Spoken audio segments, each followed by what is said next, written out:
Last week we talked about cystic fibrosis, and then I introduced how Dr. Francis Cullen sequenced the disease-causing gene, the CFTR gene. The technique they use is called chromosome jumping. By the way, there's Dr. Shi and Dr. Cullen. They both get credit for identification of this gene. So Francis Cullen is the person who set up the strategy for experiment. He didn't do the experiment. Dr. Shi did the experiment. Dr. Cullen is not very good skill-wise technician. Okay? So the chromosome jumping is like first the step or the strategy is that you isolate the total genomic DNA and then you're cutting it into a large fragment. After you cut it with a large fragment, you can some of the larger one will circularize into a circle like this, a larger one. And the smaller one will remain as a smaller piece. And you can religate those smaller pieces into a vector. This way you can bring the genes that are far away to a closer in distance. So it's really difficult to understand it from here. So I drew a picture right here. So if this part of your chromosome, so you have gene from A to O, okay? You know the sequence on the gene A. Just part of the sequence is fine. You wanted to know what happened in the gene O. But there are so many genes in between. Maybe you have to sequence the whole thing for couple months in order to get here. If you do chromosome walking, do you know what's chromosome walking? No. Walking. That's another technique. So what scientists used to do is, if you have a known sequence in gene A, you will do PCR for maybe 5 to 6 kilo base pair long, and then you sequence it. Then you have a known sequence right here. Continue your sequencing by using PCR. Okay, and that's a one-direction PCR. So the product of PCR is not as many as the normal PCR reaction because you only use one primer to do the reaction. Okay. And that will take a long time to get here. And you're going to get a lot of information and sequence that is not related to your target or your gene O. So Dr. Cullen had this idea. If I can cut all these using restriction enzyme that's found in E. coli, because in mammalian cell, we don't have a lot of digestion sites for those restriction enzymes. Okay? If you can find some of the enzyme that is close to A, like this, the red arrow stands for the for example, EcoR1 digestion site. Okay? If you can find something around the O, you can use it. The middle intermediate large fragment will circularize spontaneously because you have sticky end, right? Do you know what is sticky end? There's a tail. The head and the tail, yeah, and they are cut by if they are cut by the same enzyme, they'll reanneal spontaneously. You don't have to do anything. And the same thing for blood end too. Okay. But I heard the sticky end is easier to touch rather than blood. Well, it's not easier. It's more specific. Oh. So you won't anneal to some other gene. For blunt end, they can stick to any other gene that is also blunt end.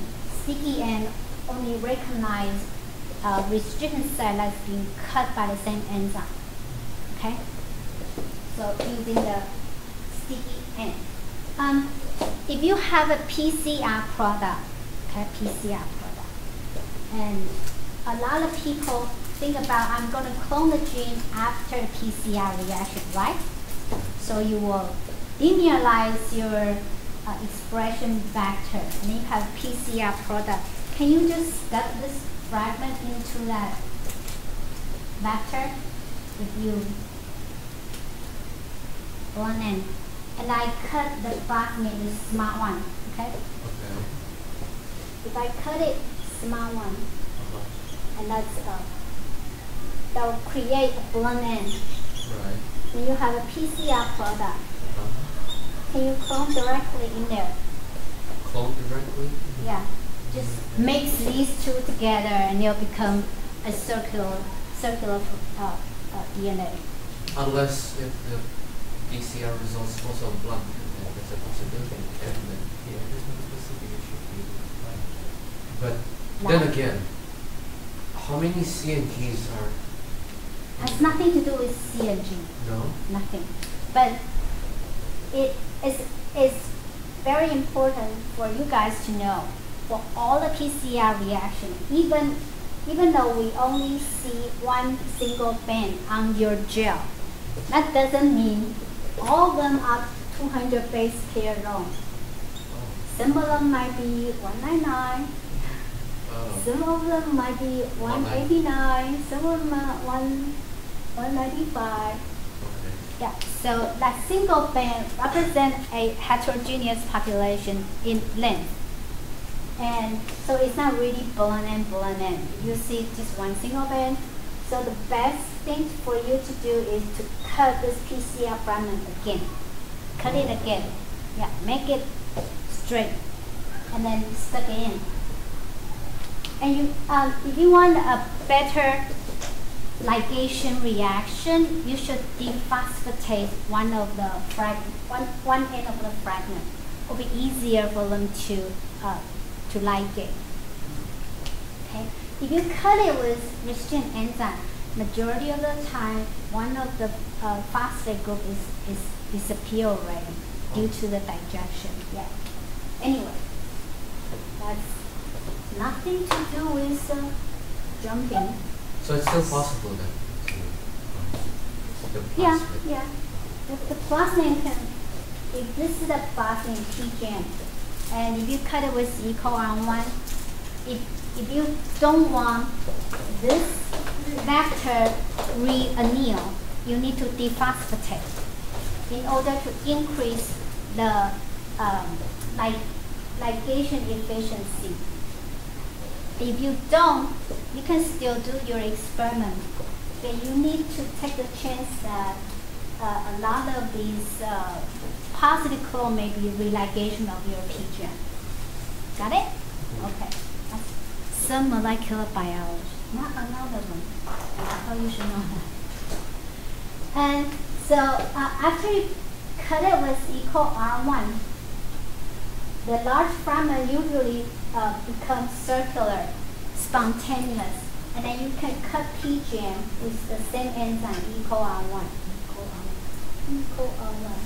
And then you can do the ligation. Put A and B together in here. Some people will like A and B first, then you can stick in here, because the purpose of the experiment is to use the known sequence on A, to design a primer for your PCR reaction. In this way, that's all you have to do. And that is more efficient, and you ignore all these unnecessary sequencing reactions. Save time and save money. And that's jumping, chromosome jumping. Okay, got it? Clear? Okay. So the advantage is that it overcomes the long distance obstacle, and the second advantage is is more efficient in this way. So that's about chromosome jumping. That's what it is. Well, I don't think you guys are going to read this. That's chromosome walking. Okay. So the differences between chromosome jumping and chromosome walking is the advantage of the chromosome jumping. Chromosome walking, you're going to read everything in order to get here, and so it takes time, and you're going to need all these unnecessary information. But if you are doing the genomic DNA sequencing at the same time, you can do that. It's not a big problem. So last week we talked about CFTR mutant. The most common one is called delta F508, and in normal person, you will have at number 508 amino acid. You should have phenylalanine right here, and it's a triple T. In patient with cystic fibrosis, if you have delta F508, there is a deletion of that 3 base pair. Okay. So what else could be wrong in cystic fibrosis? This diagram is a cartoon diagram for secretory pathway. Do you know what is secretory pathway? Do you know what is secretory? When protein was synthesized from ER, OG, and then secreted out, the secretory pathway. For any protein that is a receptor or contains some transmembrane domain, this protein must be generated and delivered through the secretory pathway in order to be stuck in this cell membrane. Okay? So secretory pathway is important because a lot of our disease sometimes is not defect in the disease gene itself, and it's a defect in the secretory pathway. So if you have a gene that is defected in transporting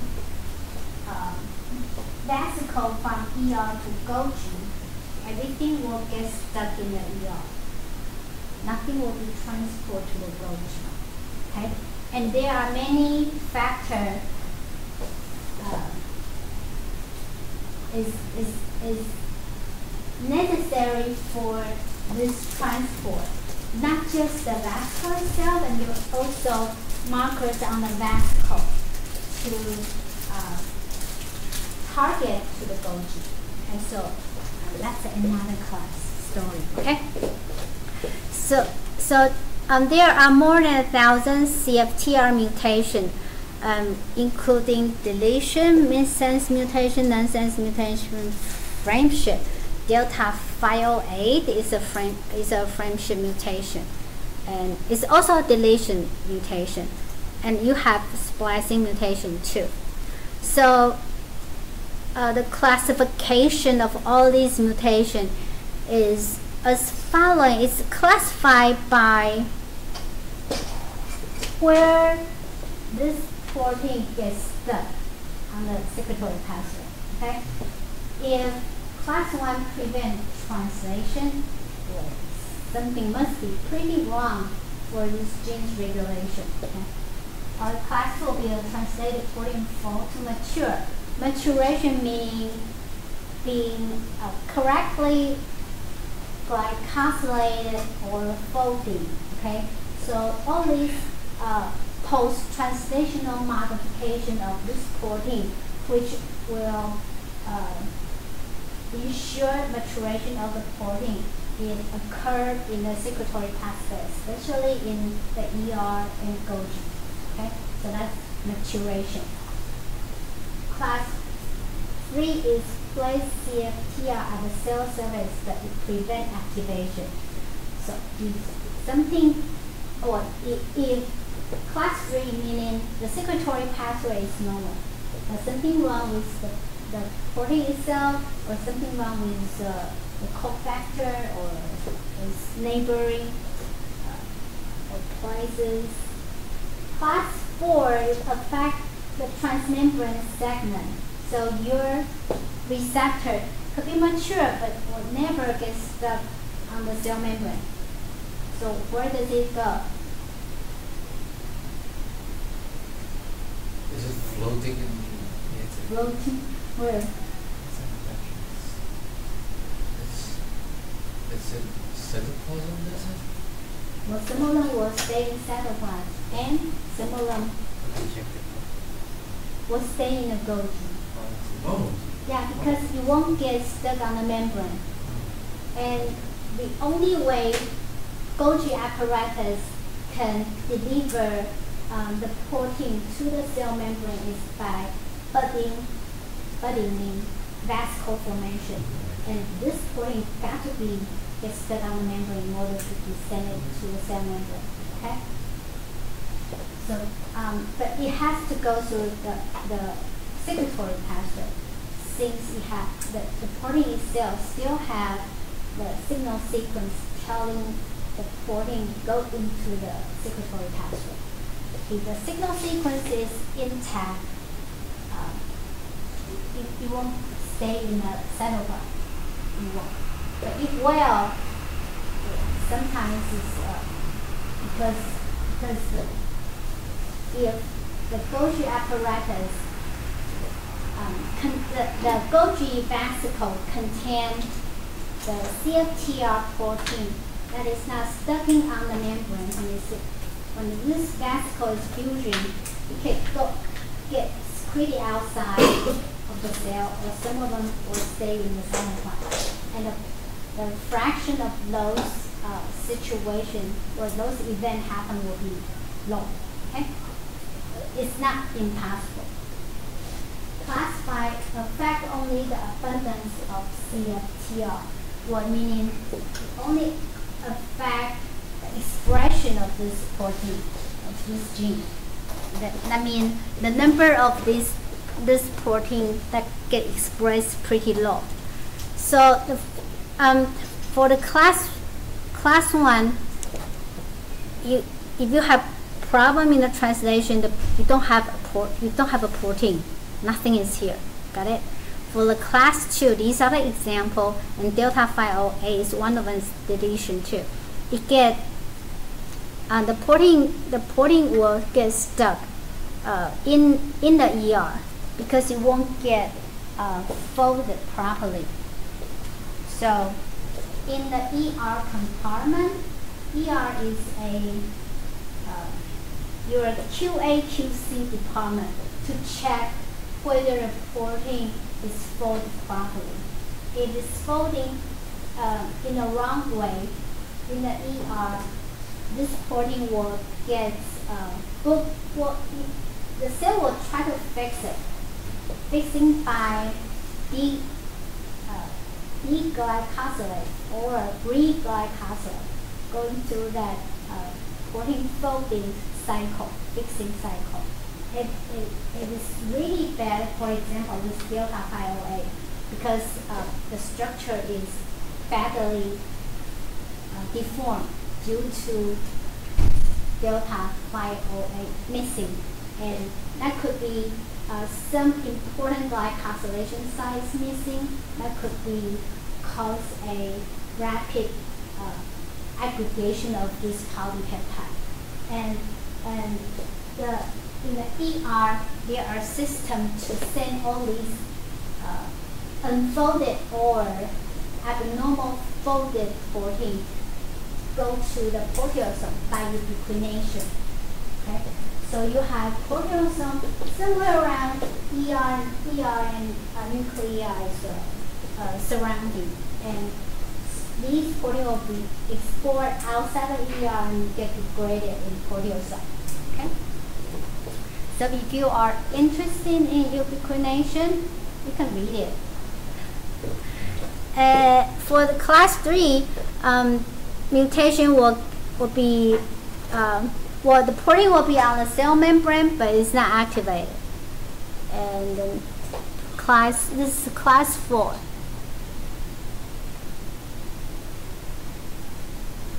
And this is class 5 mutation, some of the example. Okay. So So let's do the genetic testing. The first one is PCR. It's easy, right? But what does PCR do? Amplify the part of gene. So if panel A, lane number 1, if A represents the normal CFTR gene, okay? What does 2 stand for? 2? Yeah, lane number 2. So if I'm telling you A is the normal one, what happened to the lane number 2? There has to be an added C. It's way bigger. It is mutation. It's mutation. It's bigger. This is bigger. Yeah, it's bigger, right? Yeah. That's some type. Okay? So could be insertion. Okay? So what is on number 3? It's chopped. It's not chopped. It's not chopped. But there's 2. Yeah. So what does 1 and what does 2 tell you? Something is inserted in number 2, but number 3 is like. So one band is the same migration position with 1. One band is the same migration position with 2. So you get 1 copy from your mom, which is good. 1 copy from your dad is a bad one. So you actually analyze both copy of your chromosome. Okay. So number 2 is a homologous mutation. Number 3 is heterozygous. Okay. So CFTR is a recessive gene, meaning you need 2 copies in order to get the disease. So number 3 is a carrier. Number 2 is the patient. Number 1 is a normal person. Okay, so that's PCR. Second one is called amplification refractory mutation system, ARMS. Have you heard this before?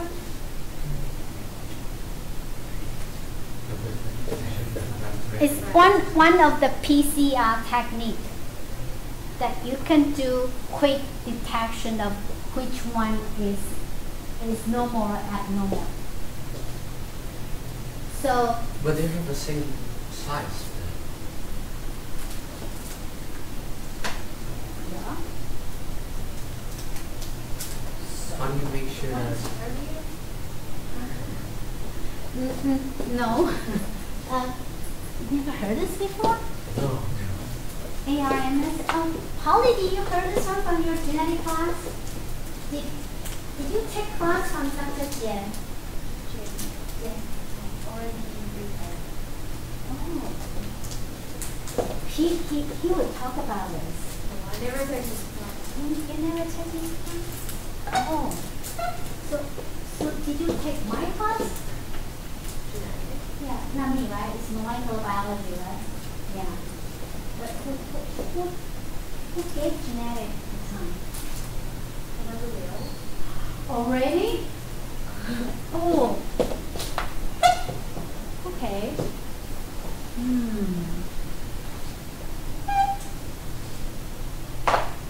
So for ARMS, the technique is like, number 1, you need to know the sequence of the gene. And number 2, you need to know where you want to detect the mutation. Without these criteria, you cannot do this ARMS screening or testing. Okay, so this is a gene, this is a normal one, this is a normal, and this is the one that has a mutation. And it's a point mutation. Okay. Point mutation meaning the length of the gene is the same. It's only one of the nucleic acid is altered. So if the normal one is C and you have a T right here. Is that okay? Okay. And so this is known. We have a lot of patients has mutation with T. So there's one patient coming in.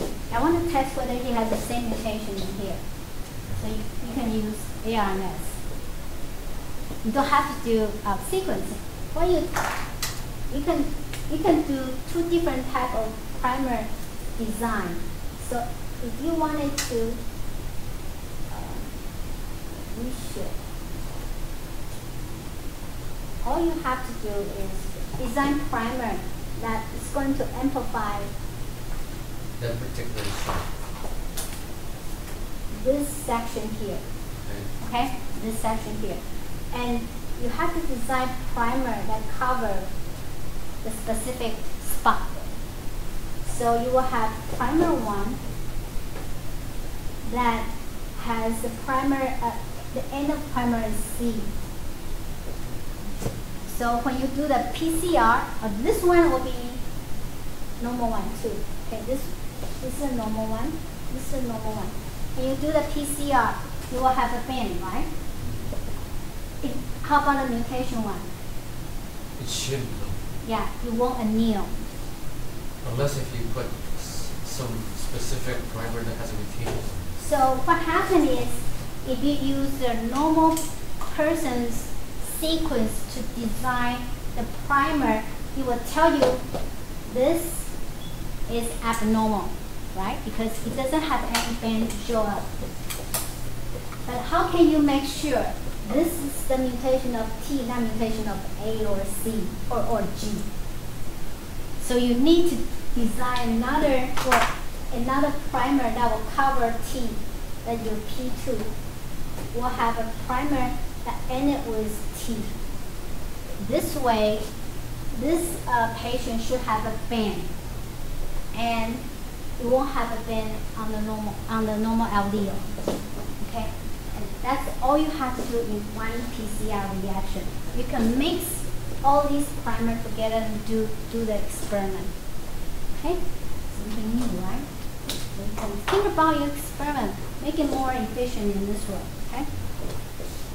So the third one is the real-time PCR. Who want to tell me about real-time PCR? You should know this, right? You should. I won't ask you, because I'm going to discuss your homework. So who want to tell me about real-time PCR?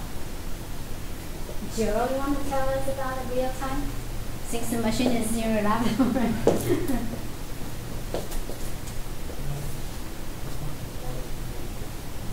It's quantitative, exactly. But what is the differences between real-time and just regular PCR?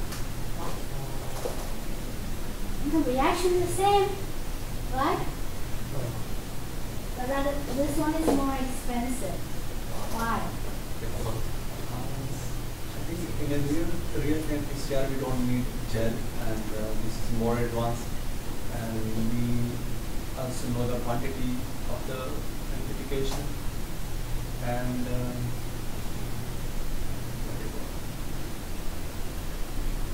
The quantity is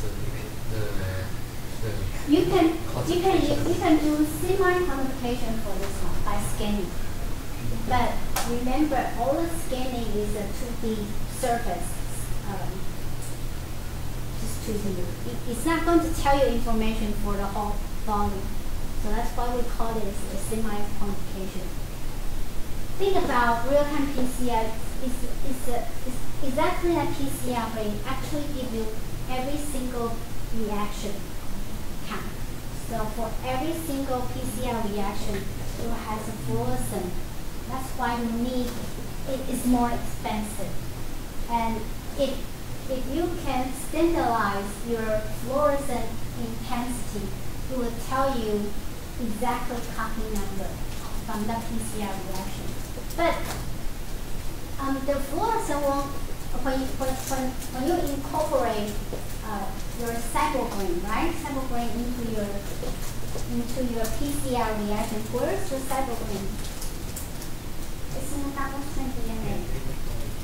So, and it's not telling you like what is the intensity of this PCR product.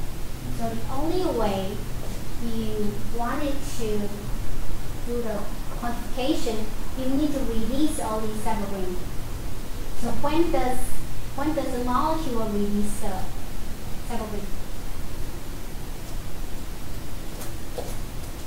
So you melt the double strand, right? So the annealing and melting should be the same temperature, right? So when you get to your annealing temperature, so after PCR reaction, you will start to do the melting curve. Have you heard the melting curve on the machine? I mean, at every single temperature is increasing. The amount of the separate get released will be calculated. Okay? So you have to see the melting curve. That's the purpose of that. Melting curve, you should have at least majority of your PCR product fall into the same melting point. Okay? Well, yeah, 95% of it should be the same melting point. Okay? So that's the real-time PCR. So you have time, you can take a look of the differences between this and that. So if I wanted to detect a mutation of SNP, can I use real-time PCR? No. Just give you the number of copies, right? So it's only good for class 5 mutation. Okay? So it's expensive, it looks fancy, but it's not the best way for that particular mutation. So that's a PCR. That's ARN. So if you wanted to understand what is ARN, it's on slide 48. Okay. That's PCR reaction.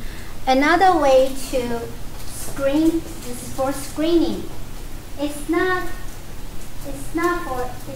confirming. It's not good for diagnosis. So screening is different from diagnosis. Do you know what screening? Just look at it like instantaneously. So if I'm asking you to establish a kit that is for cystic fibrosis, I want one kit for screening, one kit for diagnosis. What's the difference?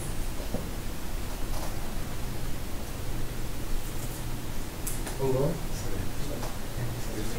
If I want to ask you to, invent or create a kit for cystic fibrosis, and one should be for screening, one is for diagnosis.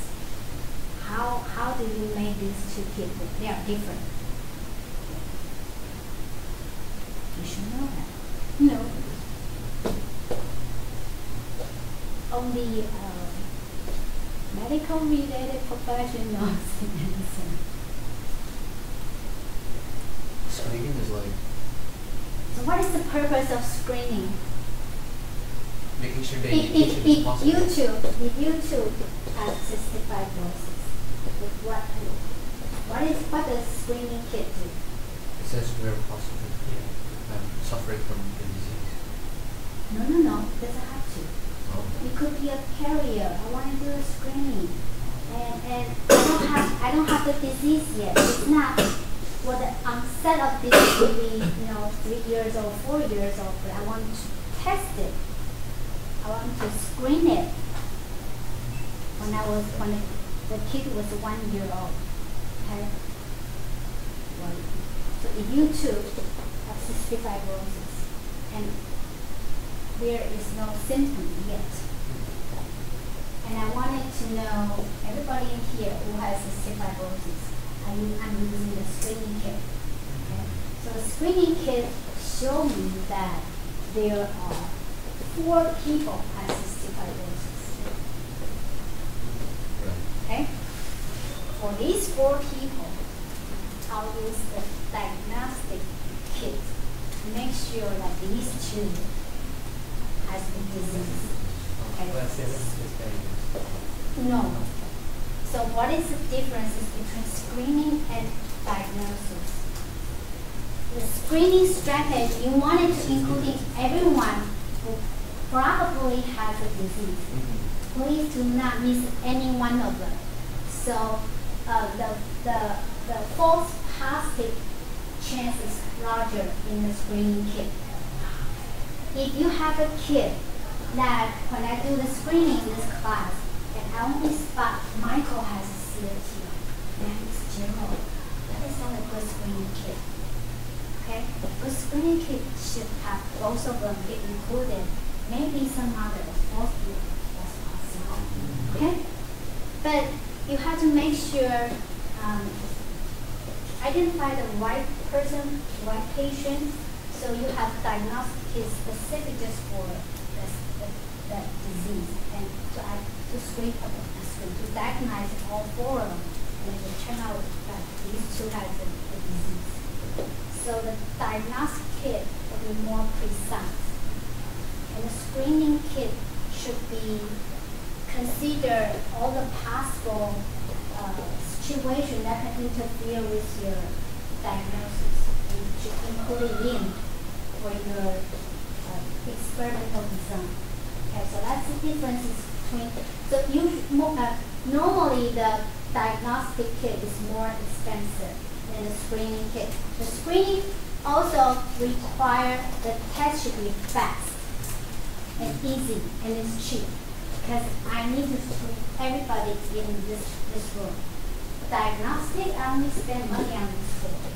Okay, so when you try to one day you go to any drug company or any industry, you should think about making money in the screening kit and diagnostic kit. This is a DNA, the first cystic fibrosis DNA chip. It was I forgot the company's name. The first company that provide DNA chip screening is in the United States, and I forgot the name of the company, Oncogene or Uncle something. And it's a DNA chip that has 87 mutations on it. So have you seen? That was the most common mutation found in Caucasian. If you are Asian, if you are black, no way, it's not going to give you the right answer, okay? Because the company is in the United States. Have you seen DNA chip before? No. There are two different media for making the DNA chip. One is the same material you use for your southern blood, so your myelin or your microcellulose membrane. You can dot the DNA on the top. What kind of DNA? The segment of DNA that contains the mutation. Okay. You can dot it on the membrane. And the processing is just like your southern blot. Cross-link those DNA on the membrane, and then you can do southern blot hybridization with total genomic DNA from the patient or from the individual, and then you can wash it and evaluate after evaluate the result after you visualize. Or visualization could be color formation, could be isotope. Okay, depend on your probe. So another media for DNA chip is a piece of glass. It's just like the chip they are using for semiconductor. Okay, it's the same chip. But to fabricate this chip is difficult.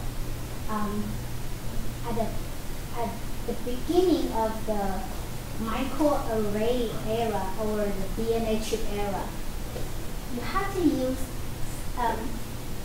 the machine that looks like printer. Okay, and you build your DNA on one of the output like a jet stream, and then fast using pressure and speed to force DNA get stuck on a piece of liner. Okay. And it depends on your technique. Sometimes the circle will be bigger and sometimes it will be smaller. It will be difficult for you to do the quantification. If you only require positive and negative result, it's fine. But it won't give you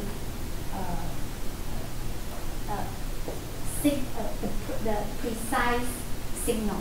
Okay, it could give you maybe you have this, maybe you have. That's why it's called screening. So the first one is delta 508. Next one is the 507.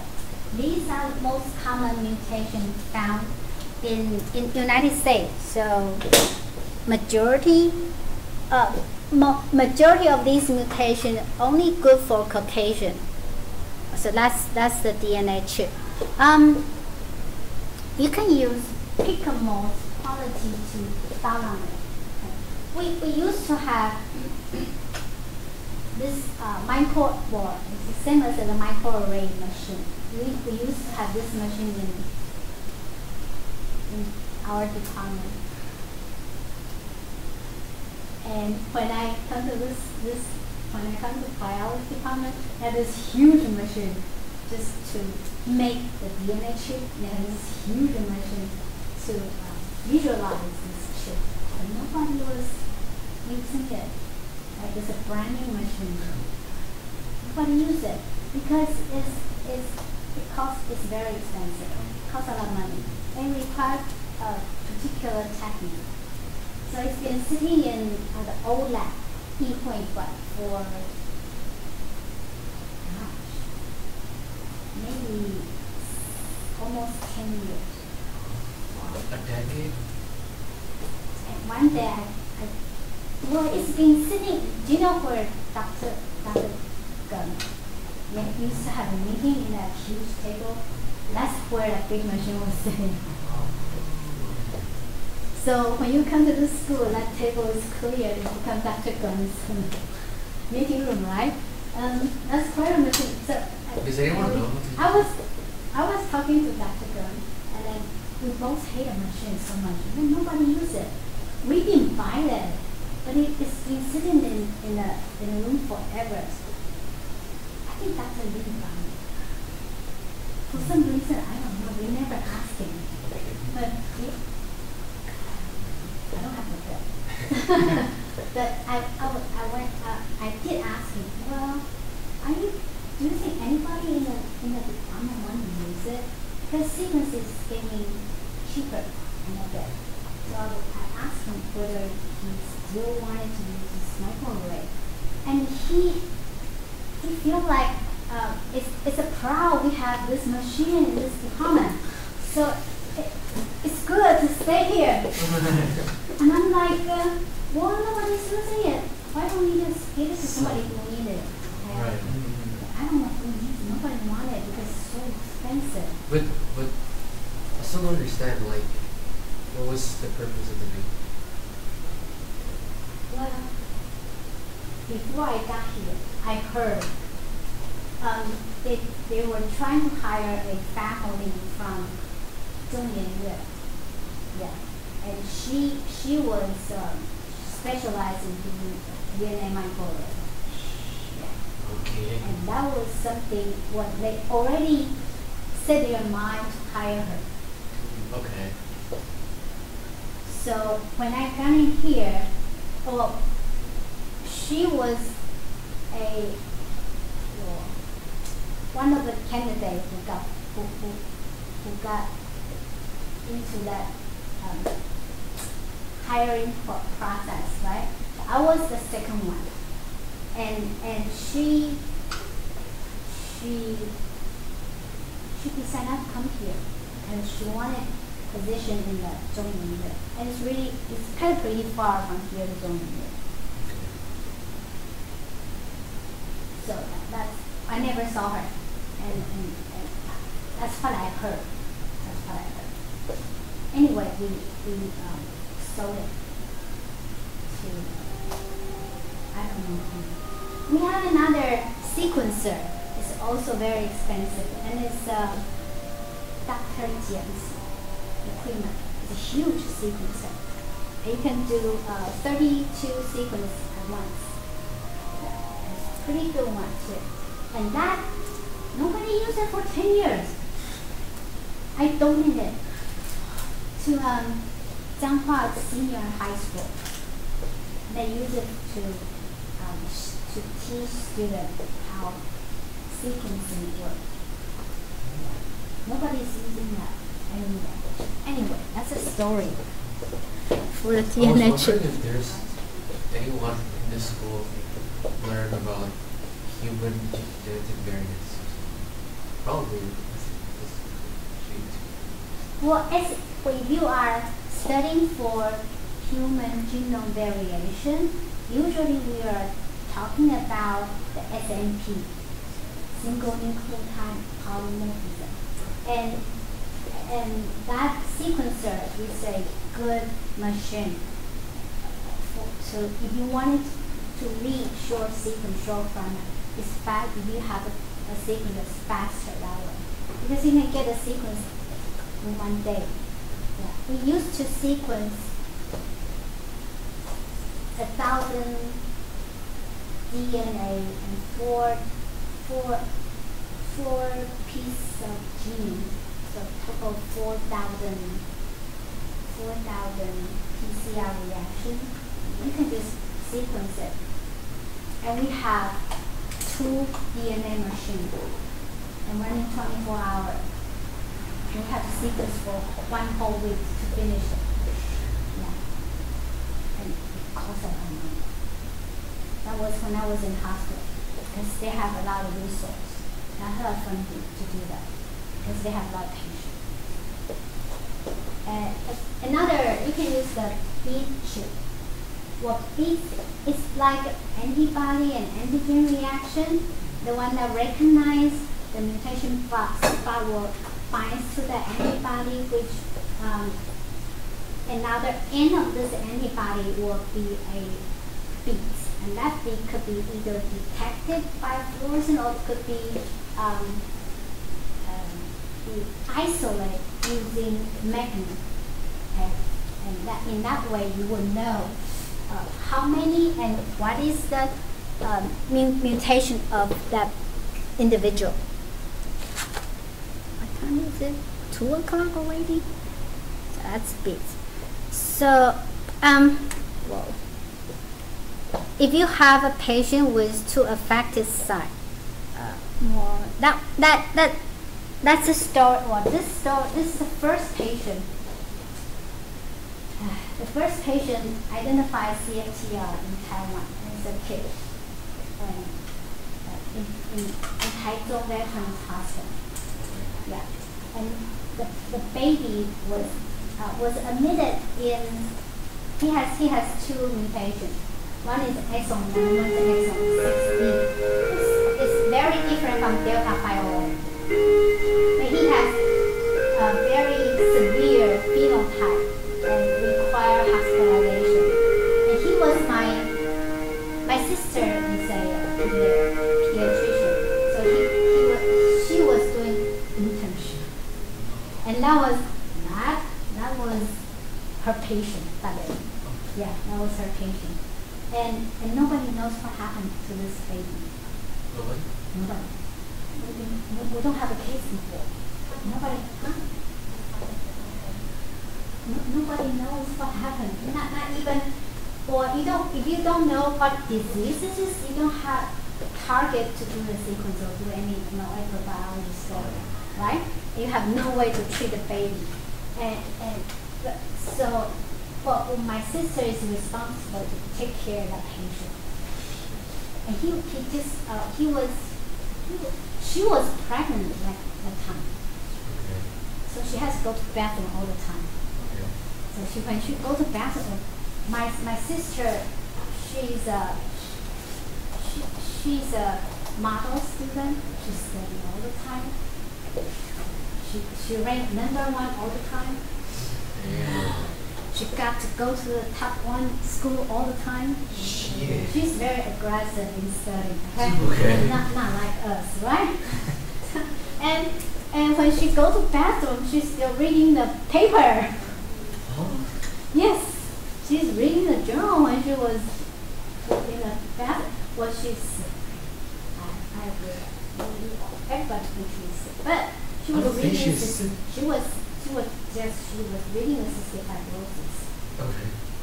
and then she started to think that the patient she had has the same phenotype with the patient that's described in the paper. So read your paper when you go to the bathroom, right? you might find something new one day. And so she showed her I think the department had about the paper, and then they started to use the right treatment for the kids, and the kid get recovered. And but that time there's no treatment for the kids. The kids come back to Zhanghua the Christian hospital.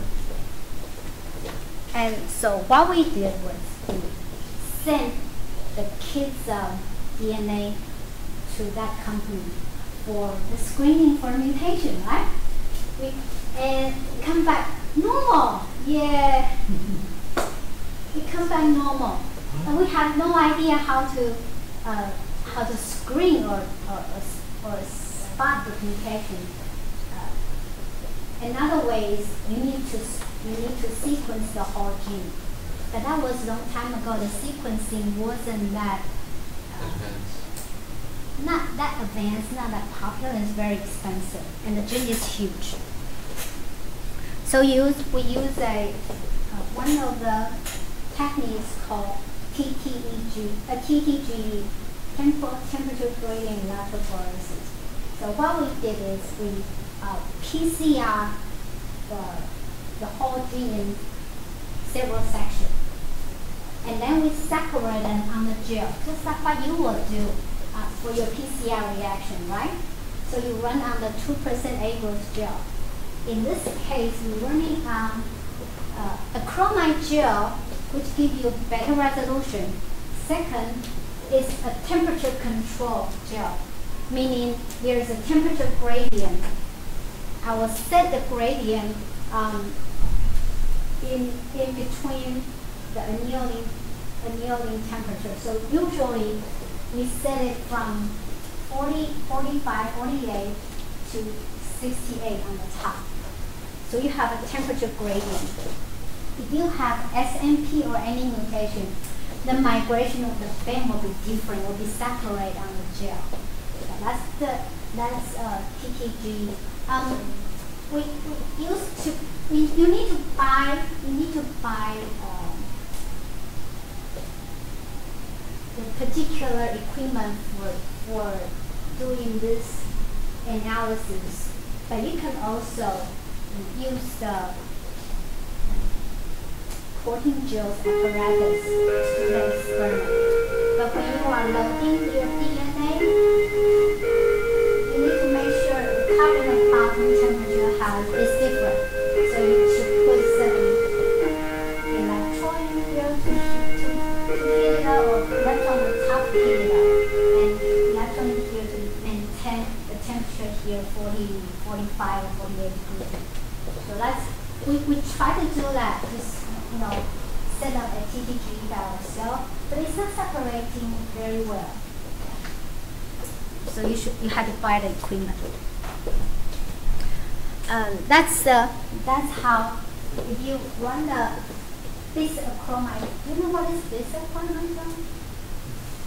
You do know the chromide gel, right? Yes, You know what this? acrylamide. How do you make your achromide gel?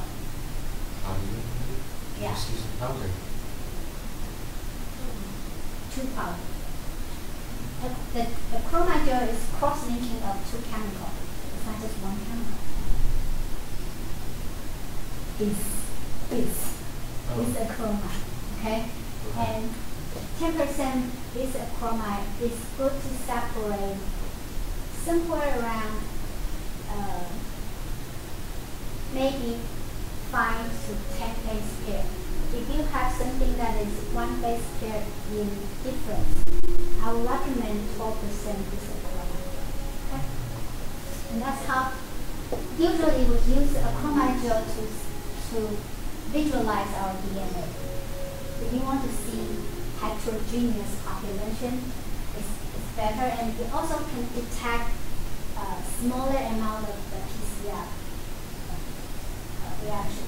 And that's the same this acromite running on regular chamber, and this one is a TG chamber. You can definitely see a separation of that particular fragment. And here we'll see some heterogeneous population going down there. But sometimes you will say, well, it look like I probably run the gel, not really good. The acromite is not good, something like that. Or you can do the sequence. So we sequence the exon. Where is it defective? Oh, right here. Do you know how to read a sequencing graph? No? I was taught Well, Jackie taught, but you don't remember. well, from what I remember, you just need to make sure that the curves are properly formed and make sure that there are no more noises when you blast it inside the NCBI or something. Okay, so when you try to look into these DNA sequencing graph, the TCT, right? The C in here has a smaller peak in comparison with the one on the top. It doesn't make any difference. That's the mistake by the graduate student. It's a reaction. So how much fluorescent dye you put it in. Oh. Yeah, so that's the technical problem, okay? But you still see a very distinct peak of C. In here you should have a double G, but there's no double G in this reaction. This T has a taller peak than the G. Okay? So that's the first thing you should identify is something wrong in here. You could do you can read the reverse one to double check. Usually we do that. Read the reverse one. Okay, so let's look at the treatment. We still have time. Yeah. So treatment. If you look at the treatment, normally the treatment for CFTR is giving some kind of chloride delivery compound, either to activate other chloride carrier or activate the channel. So, do you know what other chloride channel you know that have the same function as CFTR? Do you know any other chloride channel? No. Sodium potassium chloride co-transporter is one of them, right? Or sodium chloride channel is also one of them. But remember, in our case, this CFTR is pumping out of the chloride, right? The water goes out at the same time, right? But for majority of sodium chloride channel or sodium potassium chloride channel, the function of those channels are reabsorption, for bringing all those ions into the cell, which is opposite direction. And they do have just for the chloride channels molecule, but is everywhere in the body, and it's really difficult for the doctor to give the precise molecules to enhance that particular chloride channel.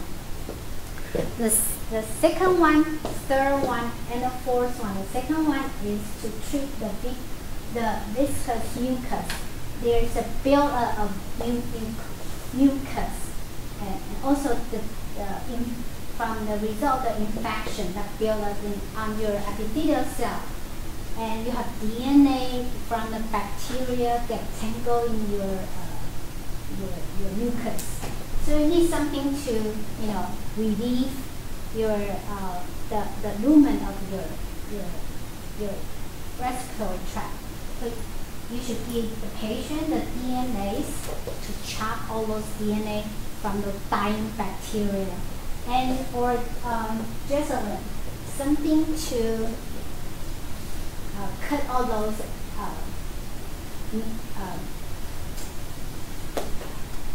collagen or gelatin-like stuff from your extracellular matrix. Even though in this case it's not extracellular matrix, but it works in the extracellular matrix that cleave all those substances that cause the viscous property. Okay. The third one is the antibiotic, because you will have bacterial infection. The last one is the anti-inflammatory drug, because you will have bacterial infection, you will have those inflammation going on. So for the second, third, and the fourth treatment, are they specific for CFTR? No. When you're cold, right? I guess. Yeah, when you're really cold. Real fever, you use the same stuff to treat your symptom. So those are just for your symptom. It's not to treat the disease. So if you look at the symptom from the top, from the gene to the transport, to the airway, to the bacteria, to inflammation, to the lung, the damage of the lung. If you want to correct the defect in the gene, you should do the gene therapy. If you wanted to repair your iron transport, you should use amyloid. I'll talk about this iron transport stuff. And if you have the mucus buildup, use DNAs. If you have bacterial infection, use antibiotic. Inflammation, you have all these selection. And for lung damage, the only thing you can do is the transplant. All these are non-specific for CFTR. Okay? And the new therapy just approved this, I think, in 2025 or 2023, I forgot. The drug is called Alpha, and it's a triple combination therapy. Triple meaning it's coming from 3 medications, the following 3. Okay? And forget about this. Look at the effectiveness for after treatment. The treatment is actually to improvement of lung function, digestion, and weight. It says nothing about CFTR. Okay? Nothing about the protein. So the treatment can improve your lung function. What is your lung function? You can breathe, right? So for your airway hyper-responsiveness testing is normal or in the normal range. And this treatment can improve your digestion, meaning doing something to correct your GI tract. And also because you can eat, you absorb the nutrients, so you gain the weight.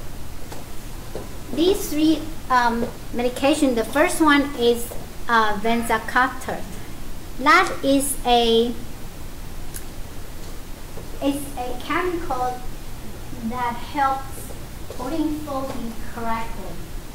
So only help if you have class 2, or not class class 2 or class 3.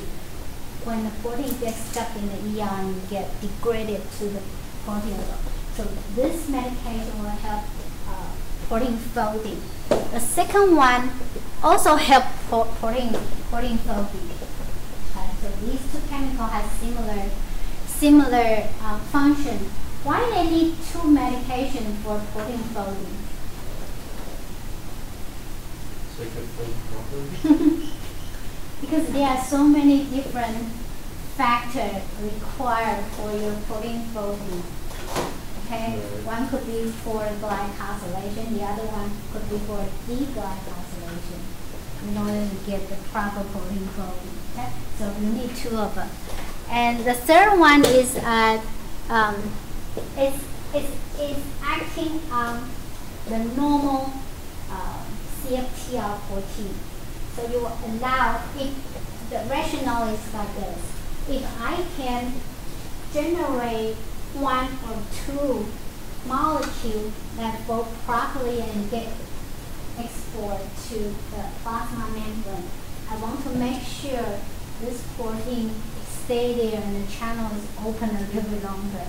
So the function of this particular drug is to help this CFTR protein open the chloride channel get longer, attenuate, okay, the opening of this channel. That's something I would never think about doing that. But, you know, those crazy doctors, they know how to use the very limited resource to do that. And does it help? It actually helps. Okay, it actually helps. Okay, so for gene therapy, there is no gene therapy successfully pass the clinical trial. Do you know how many clinical trials, how many phases of clinical trial? Phases. No. Four? I forgot. For first one, you need to work on the... Three phases. Okay? Phase 1, phase 2, phase 3. Okay. So what does phase 1 do? The in vitro. Hmm? In vivo. In vitro. Everything is in vitro, okay? Before you go into the clinical trial, you need to do animal study. Before you do animal study, now you require to do cell study. Before you do cell study or any biochemical in vitro study, okay? For animals, if you don't have any animal data, you are not allowed to do a clinical trial, except if you have any exception. Think about during the COVID. Yeah, all those vaccines did not do any animal test. Right. Yeah, and they just go to clinical Straight to trial. clinical. And they didn't go through the whole clinical trial. They don't do the phase 3 clinical trial. Yeah.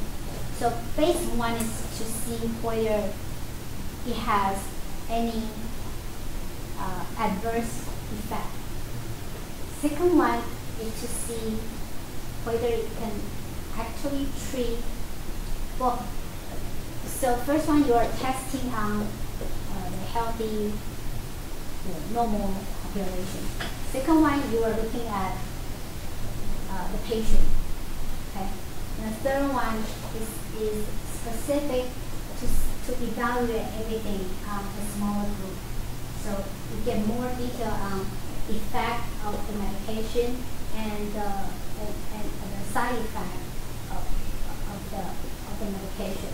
And so usually it takes more than 10 years to go through all 3 phases. For when we were in Boston, so the clinical trial, my husband was involved into. That clinical trial has 2,000 patients, and the group from Harvard University. They've been working on the clinical trial for more than 10 years, still on phase 1. And the grant is burning out a lot of money. So we need grant to support medication, treatment, and all the medical bill. On the top of that, we need money for patients' transportation. You need to pay for every time they come to visit. You have to pay for. You have to pay for their agreement of coming to do this clinical trial. Meaning, think about that, say, a contract between you and the patient. So you need to give the patient something good. Otherwise, they're not coming to do your clinical trial. Just like you do any other test in the university. Have you seen that before? To earn money? Clinical trial? No. You don't get paid with money, you get paid with specs. Oh, in here we get money. In United States, you get money too. Oh, that's nice. Yeah, in here sometimes you get money for participating all those questionnaires. But you don't have a lot of money. If you join a clinical trial that actually invasive, meaning taking blood or putting something through here or taking some medication, you get paid better. The same in the United States. One of my classmates, he was taking one of the medication for some kind of neurological disease. Yeah. And he didn't know what is that. I didn't know what is that. I went there because it said all you have to do is receive the medication and they will observe the reaction for 30 minutes, and then you can go home and by that time you get $500 US. He wanted to pay his bill, his apartment, right? So he went. Did he get sick or anything at first? Well, funny thing is, there's no side effect. Well, there's no side effect that they can the clinical trial can see right away. But he totally didn't remember what he did. What? And then a week later, when I asked him again, he doesn't have that piece of memory at all. What? That piece of memory is missing forever. Oh, no. And I have no idea what kind of medication is that. Oh, So no. don't do anything that is invasive, okay? Okay. Well, blood drawing is fine. I went a lot of blood drawing because I have a very rare antigen. Rare antigen. What do you? I have a rare antigen that the concentration of that antigen is, well, it's antigen for tissue typing, meaning it's part of your MHC class. Okay. Okay, and normally we do tissue typing for transplant. So if your particular marker in the MHC family are the same, identical, then you can donate your organ to that person. So they have to make sure all the markers are correctly. So they have to buy the marker in the MHC model of those markers. Every marker is very expensive. It costs like $100 of US. I have a whole bunch of them. One of the markers, I heard, is very expensive. So you. And they didn't tell me that. They said, well, they want to have a human kidney data bank. Okay? Because the kidney transplant Right. center. So they need to, withdraw blood from a lot of grad students. So everybody went there and you get paid for that, $10 US. It's pretty good. It's pretty good. And then next month, they asked for my blood again. I said, well, I did it last month already. No thanks. And they said, no. We will pay you $30 US for your blood. Just 10 million. 30? Okay, no problem. Wow. And then I keep asking for my blood every month. Really? And Are there any changes? No, because it's cheaper. Mine is only $30, right? Compared to something like $300 or using my blood is easier than buying But it was another- told that you have lots of different kind of antigens, Well, right? no, everybody has different type of antigen. These are all normal. But one of my antigen is a normal antigen, but the amount of that particular peptide or protein is out of control. So Yeah. does that mean you will struggle to donate blood? Well, basically, I cannot donate any blood Oh. because I'm underweight. I mean, yeah, I can see that. Yeah. You need to have at least 45 kilogram, okay? You cannot, right? So we all know that we wanted to donate the blood, and they said, oh no, sorry, Miss, you are underweight. Yeah. It used to be So Michael, 60, but not 60. So currently there are 36 clinical trials going on. So there are a couple things you should know about the clinical trial, which one thing I talked about that last week is majority of the gene therapy is, I think it's because you wanted to deliver this good gene into your area epithelium. And normally we will ask adenovirus or adeno-associated virus to do the job for us, okay? Because adenovirus love epithelium. Our epithelium has a receptor for them and tell them, come and visit me, okay? So it's very easy to infect epithelial cell with adenovirus or adeno-associated virus. However, one thing that bumped into Dr. Collin was the first treatment is easy because your immune system never seen these adenovirus before. The second dose, your immune system recognize all these virus particles, not your gene, but the virus particle is the problem. And it starts to have this immune response and reject it. So the treatment only good for the first time, And there are several obstacles you should be aware if you wanted to do gene therapy. You have to find the right target. Some of the target, for example, this is your respiratory tract from proximal bronchus to alveolar. Okay, so that's from and that's going to your lung, deep of your lung. The expression of CFTR is more in here.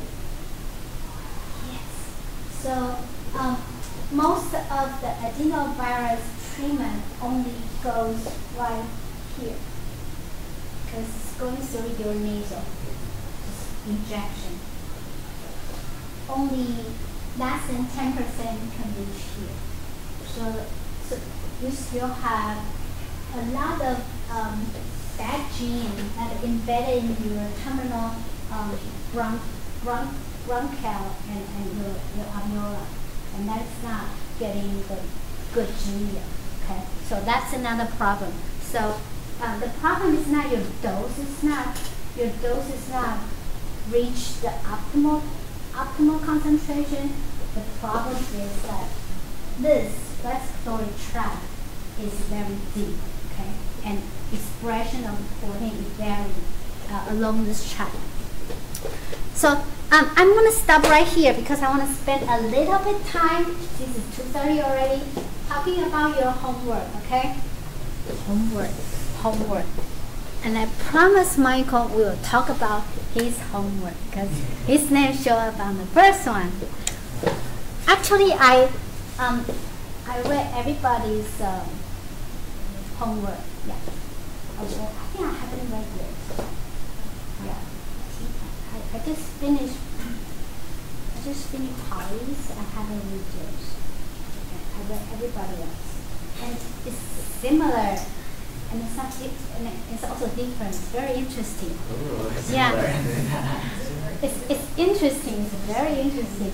And I'm using that system. Do you know there's a system in let me show you the system. There's a system. And try to see whether you guys copy each other's homework. What is that? Yeah. It's doing the comparing of the Oh. It's still working on it. I just saw that small tool just before lunchtime today, and I just started, and it's still trying to work on it. It's my testing. It has nothing to do with you. And the reason we're going to use Michael because his name is here. Yeah. And also, let's take a look at the homework. The homework is, I gave you a medical history of a lady, and she died at age 66 from colon cancer. So I'm asking you guys, what is the approach of your study? How you identify the disease gene? Second is, after you identify what is your rationale to design the identification process, okay?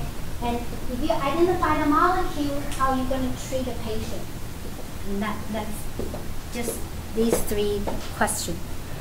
So this is our patient. So I highlight the key point. You should be aware of what kind of what are the risk factor you should give it to your AI, right? to find the answer for you. Number one is she is Caucasian, okay? Because her parents coming from Europe, and then her grandfather died on skin cancer when he was pretty old, okay? So when he was pretty old, meaning this is not inherited. What? Yeah. It's not. It's not. Yeah. And her mother's sister died of breast cancer. That could be inherited, but it's only for breast cancer. Okay, breast cancer. So I think this medical history is kind of interesting. They put a lot of different information in here. Try to Tricky. exactly. So there's nothing about when she was young. Well, the only thing she spotted is like she doesn't like to be vegetable. So behavior will stimulate the progression of your cancer. Yeah, the virus too.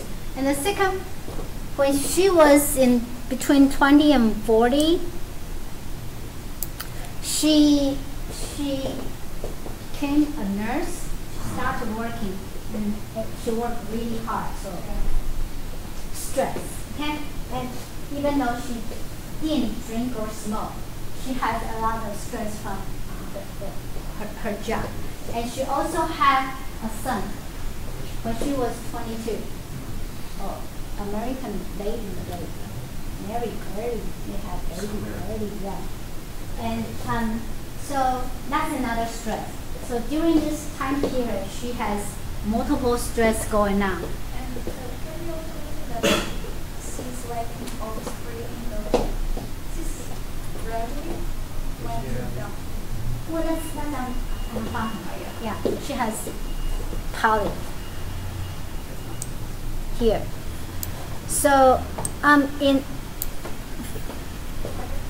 during this time, during 40 and 60 years old, her son still living at home. I'm sure that he is a college student. When he got home, it's a stress.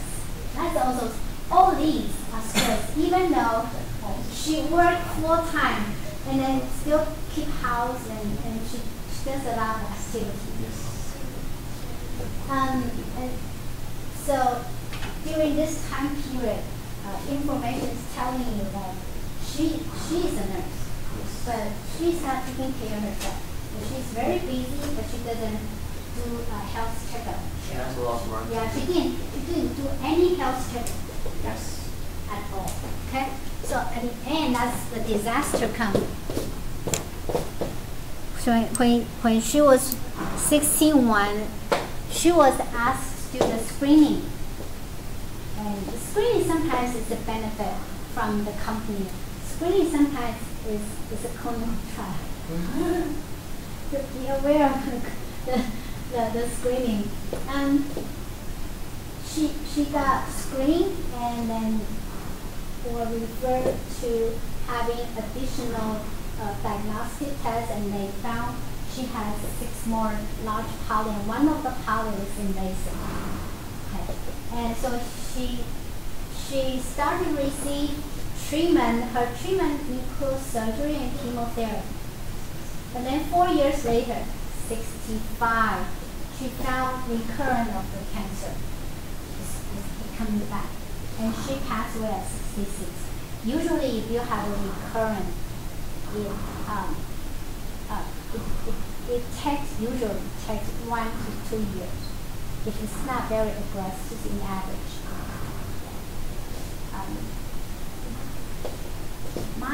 My brother has a surgery, chemotherapy, cell therapy, CAR T, and then transplant. Oh, that's crazy. That's a lot. He has all 4 package. He passed away. That's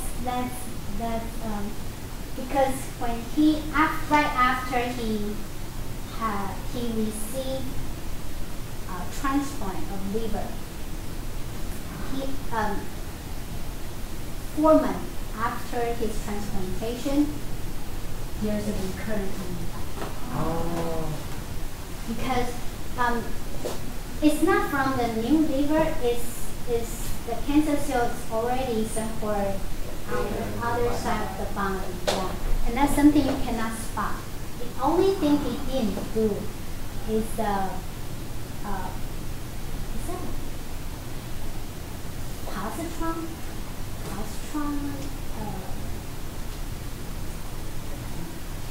identification. 正子 the positron, right? 正子是 positron. Positron? What is the full name of that? That's a positron, right? Positron is right? Positron. It's a X-ray technique that using positron.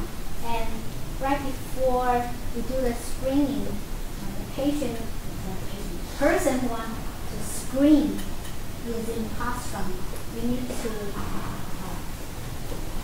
receive radio-labeled sugar, because all the cancer cells love sugar, and they will using positron to identify where the most active sugar being taken up, and that's very sensitive. And that's the only examination he didn't do, because that positron test screening, it cost another day maybe $50, $80. Yeah, it cost a lot of money. But his cell therapy cost $200,000 per therapy. Yeah, that's a lot of money. Okay, let's. Michael, are we going to look at your homework? I can look. You can look. We only have time to look at yours. Well,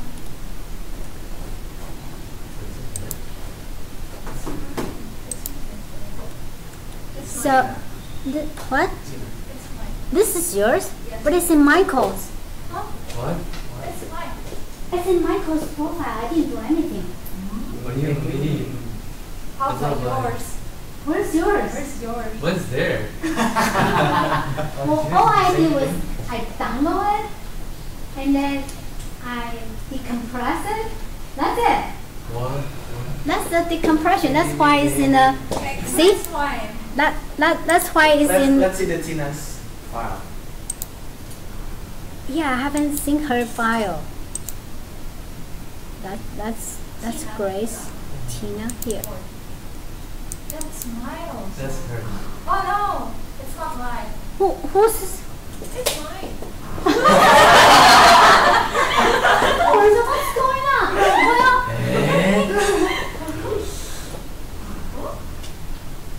Well, that's yours. Well, hold on. I know that's Polly's because I have difficulty download Polly's. When I open your file, it's empty. So I went into the system and I only pull out yours. I know this is yours because yours is the only one that I stuck in here by myself. See, that's yours, and I read it. When you see the highlighting meaning, I read it. Ah. So I know that's yours. And I didn't read yours. That's why I didn't know that.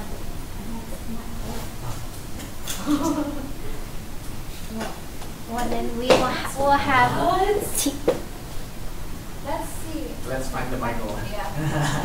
Where is yours? Mine? I didn't see Michael. Well, I think it's. so Oh, but now it's a mystery now. So is this Gerald's? Ah, yeah, that's mine. Oh, okay. See? Oh, it's, yeah. That's correct. Well, It's correct. Yeah. It's good. Okay, what? this is. See that say Tina right here. Yeah, but it's not mine. It's not yours. It's mine. Or let me see the other one. Amir, that's yours. Is that yours? Okay, so that's correct too. And Tina's is not yours, right? And Polly, and then did I? I don't know. Where's yours? And that's yours, right? Okay. So they got. So where is Michael? Now I'm missing Michael. So you didn't turn in your. I did. Yours the only thing And because Polly's file is empty. So I went into her account to pull it out. I did. Well, let's go into your account and pull it out, okay? Here. Is that yours? Yeah. yeah, it's mine. What's wrong? Well, I didn't read it, but well, that's.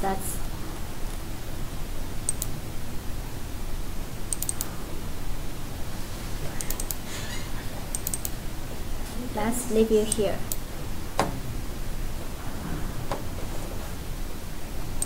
System is correct. That's right. And there's no line. Where is yours? I don't know. Yeah, where's yours? Well, I'll download it You're later. not downloading. I'll download it again. Oh, this is really short. There's her. Well, Tina, let's discuss yours. Let's discuss yours. And you have to do some. Yeah. So you actually read the Tina's one, not the Michael one. That is Tina's, right? Yes. Okay, I'll remember that. Yeah, Michael, you're safe. You have to thank the computer. So the main step to identify the disease gene, you use MSI and you use NGS, and then you use CIN. And so, can you tell us what is MSI? So, based on what I know, he wants to know that the cancer cell, is it stable or not? Well, the instability is not a cancer cell. Instability is the microsatellite. So, do you know what is microsatellite?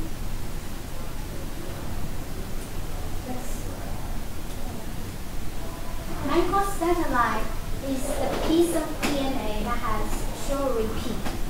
And if the short repeat is usually like 6 to 8 nucleotide, then we will call it microsatellite. And microsatellite, because it has repeating sequence, usually, normally, it will have replication error easily. So if you have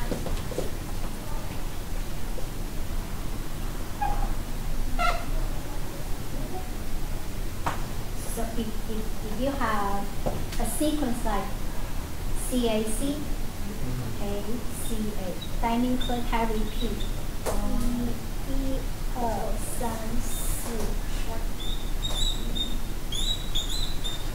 That's a microsatellite. And when since it has same dinucleotide repeat, when you are doing DNA replication, it's very easy. You will have G,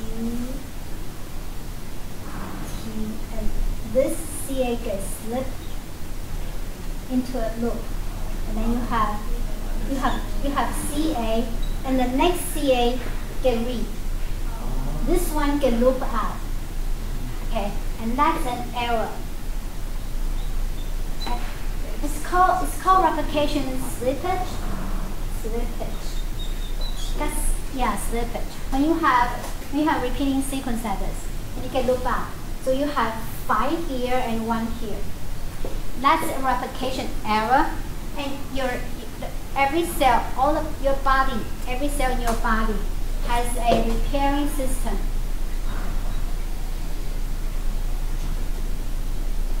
To fix it during the replication. So if it gets fixed, it's fine. If it doesn't get fixed, meaning some molecule on your replication system is not working properly. Okay? And that is why you perform MMR. MMR is one of the molecules that causing the replication error. And if you have a lot of error, you accumulation of this replication error, you become cancer. And one of the colon cancer has one subtype of the colon cancer has this issue. Okay, that's why you have to do the test for all those proteins. ML, H, NSH, all these are molecules for repairing system. Okay,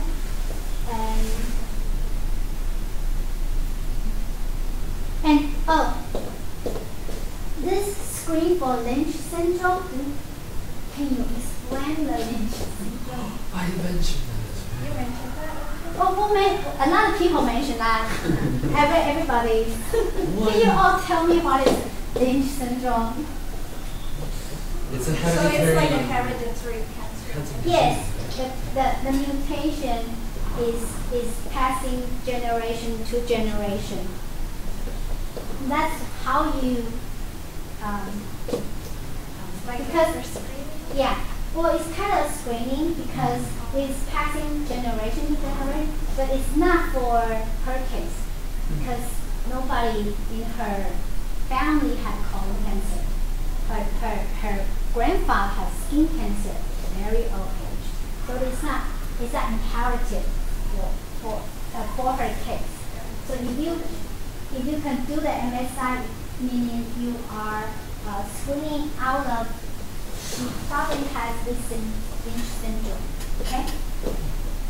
Because it's 10 to 3 already. So we'll talk about this next time if Michael did his presentation short. Michael, we are counting on you. Okay. That's it for today.